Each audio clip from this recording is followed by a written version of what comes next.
Plaisir pour moi encore également d'être présente avec vous aujourd'hui dans cet atelier qui va être consacré à l'indice de la pauvreté multidimensionnelle. Mesdames et messieurs, l'indice de la pauvreté multidimensionnelle est venu enrichir les instruments statistiques de référence concernant la mesure de la pauvreté et apporter un lot non négligeable de détails sur ce sujet réalisé sur l'ensemble du territoire national.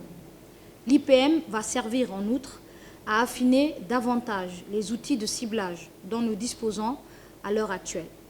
La gestion de la réponse de la protection sociale à l'impact du Covid-19 a certes bénéficié de l'existence de ces outils et de leur pertinence, mais elle a également montré combien le déploiement de la politique sociale a besoin de plus de données, autres que le scoring, pour introduire le maximum de maîtrise et de transparence dans le ciblage des populations bénéficiaires de l'assistance de l'État.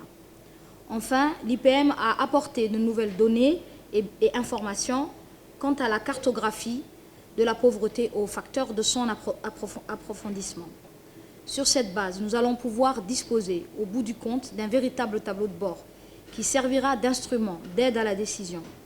D'ailleurs, l'implication de certains ministères dans cette étude confirme encore que la problématique sociale sont des faits de leur caractère transversal au cœur des différentes dynamiques de développement.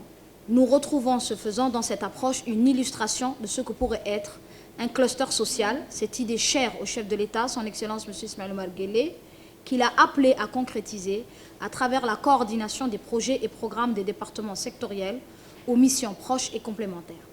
Mesdames et messieurs, l'étude sur le premier indice de l'IMP de Djibouti, l'IPM de Djibouti, nous informe de façon claire sur les évolutions continues par le phénomène de la pauvreté dans notre pays. Laissez-moi voir dans les résultats indiqués l'empreinte d'une forte volonté politique et d'un investissement de l'État qui commence à produire ses effets. En effet, le noyau dur de la pauvreté est constitué aujourd'hui de 12,29% des ménages impactés à la fois de la pauvreté multidimensionnelle, mais également de la pauvreté monétaire. Le rapport cite en outre de nombreux indicateurs sectoriels constituant des facteurs dont la variation peut avoir un indice sur la précarité et précise leur taux d'amélioration pendant la période 2012-2017. Il y a dans toutes ces données une reconnaissance de l'effort fourni par l'État. Je me dois aussi de dire dans ce contexte que la mise en place du socle national de protection sociale nous permettra, avec les garanties qu'il comporte, d'améliorer nos performances en termes de lutte contre la pauvreté.